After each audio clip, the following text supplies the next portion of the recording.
All right, I want to tell you guys two things. Maybe three. Actually, three.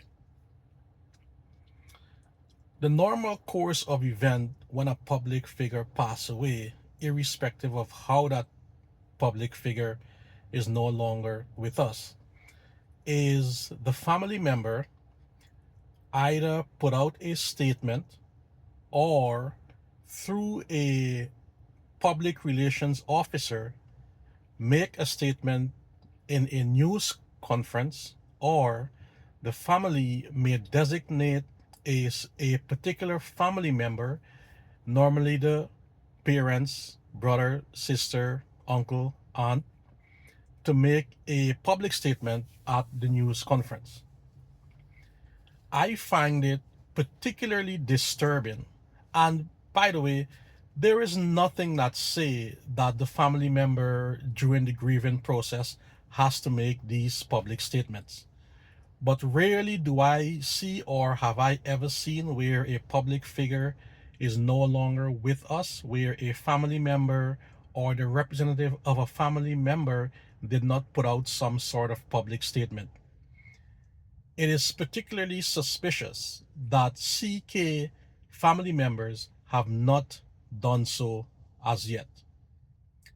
I watched a clip of the memorial ceremony. I think it was yesterday, and there were a lot of people there, but I couldn't help noticing that his family members, if they were there, they were really quiet.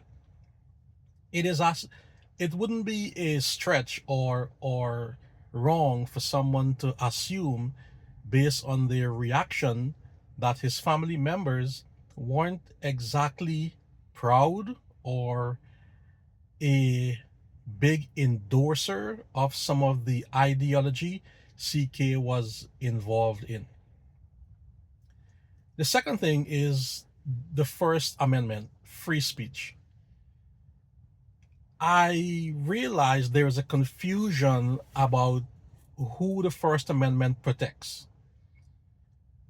The First Amendment protects you and I from the government. It makes sure that whoever is in the Oval Office, in this case, it is an orange bean bag, cannot silence us or cannot censor our speech, whether or not he or she agrees with it. What it does not do is protect you from your employer, especially if you are employed in an at-will state. Your employer can remove you, can relieve you of your responsibility for posting something online, whether they agree with it or not. Because the First Amendment does not protect you in that sense. The third thing has to do with companies. Most of you don't know this, but the first thing Vladimir Putin did when he came into office was to raid an independent TV station because he didn't like the Muppet or the cartoons that they were playing about him. The people in Russia let it go because they had multiple independent medias.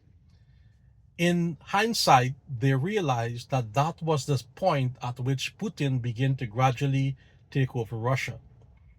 If that sounds familiar, it's because it's the same thing that's happening here.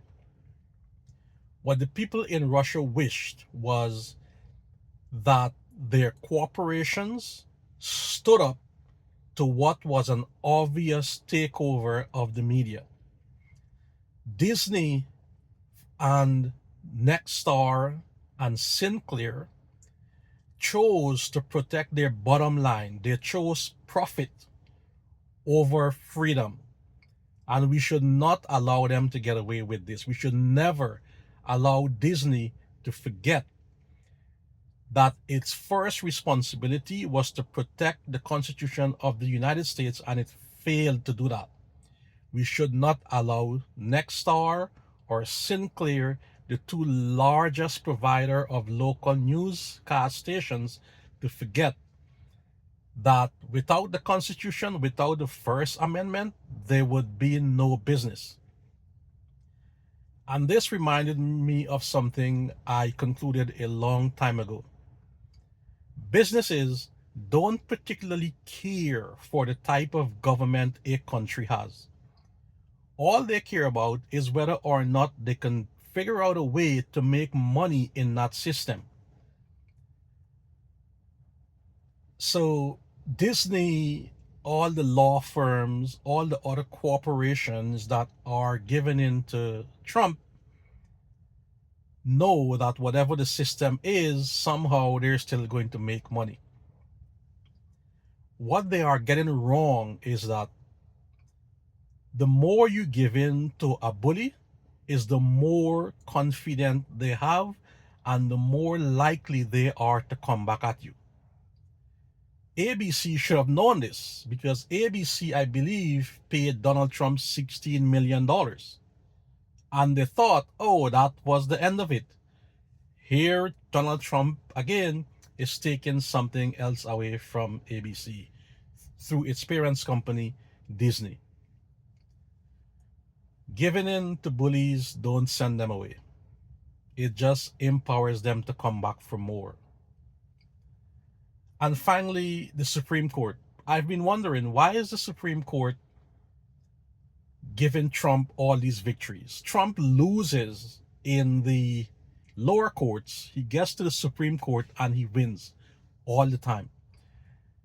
I don't want to believe it's as simple as the justices he appointed. There has to be more here. And I conclude the more is that the 6 conservative justices are afraid of Trump's wrath should they decide something against him. What they don't realize, by giving him everything he wants, they are once again empowering a bully to come after them. They are literally sowing the seed to destroy themselves. That makes no sense. It's sort of like how these AI workers created AI and now the AI is doing their job and they're unemployed. Makes no sense. As a country, we need to stand up. We need to protect free speech because without it, democracy dies.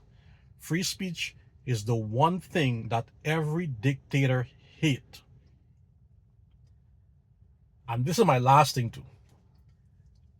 If you are familiar with Machiavelli, Machiavelli gave a framework for how to silence a democracy. And what he said was,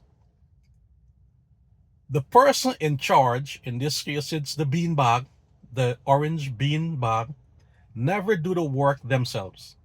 They send people out to do the work.